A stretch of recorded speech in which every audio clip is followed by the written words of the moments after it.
Hey, what's up, Action Mongers? This is Troy Jeffrey Allen with ActionAGoGo.com. I'm trying something new here. I've got coffee, and I just saw a really cool movie called Upgrade. I want to talk about it, and I want to talk about it in transit and just see how it works. As you can see, I'm stuck in traffic. I'm on 495 from Virginia. It gives you an idea of where I'm from. Well, Action A Go-Go is a Washington, D.C. based organization, company, website, whatever you want to call us.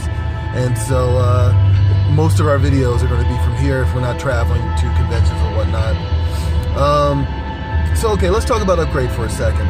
So I didn't really, this movie kind of came out of left field. And it has some very light sci-fi elements, but the world is very much fully realized, and I think that's because of the writing, not even necessarily because of the visuals.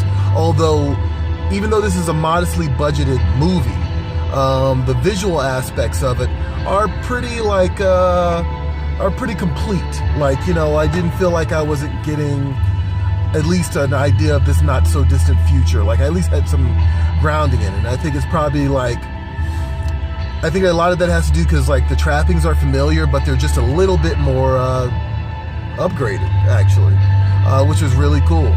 The director, Lee Wanell, I'm not familiar with his work, but I definitely will be paying attention to his work in the near future, largely because what he did right here, I don't know how deep into his own personal filmography he is, but, like, what he did here shows skill, it shows thought, it has weight, and it's also kind of an emotional story, which is nice, and it's familiar with tropes of a similar genre, and I will try not to give away too much as I explain this, and it just kind of like rewires them to give you something unexpected. And I know I'm making all these robot jokes right now. That was not intentional. So the concept behind Upgrade is that this kind of Luddite, this mechanic, by the name of Gray, has an incident that nearly costs him his life, and he undergoes a type of surgery that is like this, you know, the cutting edge type of surgery that, like, you know, John Travolta and Nicolas Cage got in Face Off, or Peter Weller got in freaking RoboCop, you know, that always readily available cutting edge surgery that is kind of dangerous but kind of useful, but definitely has a caveat, and works outside of like the normal medical world, and is considered too fringe, but a protagonist is going to take advantage of it and watch their world turned upside down. And that's what happened here. I mean, this movie is very much like RoboCop. It also reminds me a bit of, God, I can't really give away, without giving away too much. Yeah, it reminds me a lot of evil robot movies in the past. But the cool thing about this is, like, it's reworking the genre and the trappings of the genre. It's also pretty violent.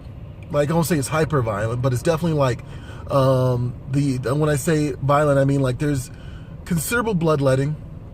Not a lot, but, like, enough to get the point across. And the action is choreographed so well.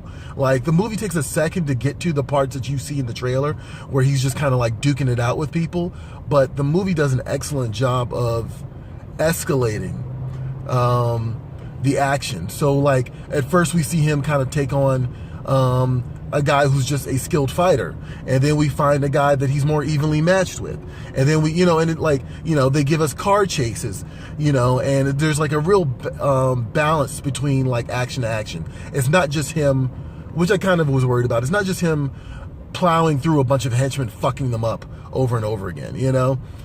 This movie kind of changes the stakes from fight to fight, and I find that really appealing, and I think that's just what good action comes from. Yeah, so, like, definitely check this movie out. Like, I saw the Twitter feed was bragging about it having a higher rating than Solo. I have not seen Solo yet. I'm not as opposed to Solo as some people are, but I'm also not, clearly not as excited to see it as, honestly, as I was Infinity War. I couldn't even compare it to another Star Wars movie, really, in recent memory. But I will see it eventually. But I wanted to catch this before it disappeared out of theaters because it's a smaller film. And it kind of had a unique concept. And this movie is kind of how Hollywood used to make movies. I think Hollywood's been in this phase of like wanting to do expanded universes and, these kind of, these longer form stories. But here's a story that is locked in at 1 hour and 32 minutes. It's high concept. It's guy with a problem. Guy finds a way to solve problem. And it's, really quite simple. I mean, it's a simple concept with a good base, and it introduces some compelling elements, and you find yourself invested.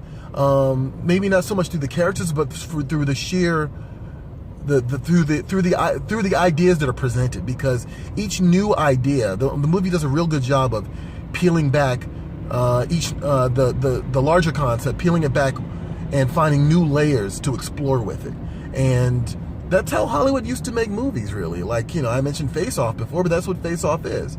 We swap out someone's identity, and then we see what happens when you do that with a terrorist and a cop, and what happens when these two characters have to inhabit each other's lives. And you just kind of peel back each new layer upon layer to kind of see, to break that concept, to see if it works or see if it flounders. And Upgrade works. Upgrade is really good. Upgrade was definitely already. I mean, it's June, but we're pretty much halfway through the year, and it's definitely one of the best action films of 2017, 2018. I forgot what year it is. Jesus. And yes, that includes, on a list of I would probably say Commuter, the Black Panther movie, and Avengers: Infinity War. Still haven't seen Deadpool yet, but we'll get around to that too. So check out Upgrade. It seems to be doing pretty well with critics. It seems to be doing pretty well at the box office, it seems like, or at least like it has enough buzz. And hopefully this can be like a sleeper hit of the summer. Check it out. And I'll see you guys next time. We'll see if this little experiment works. All right.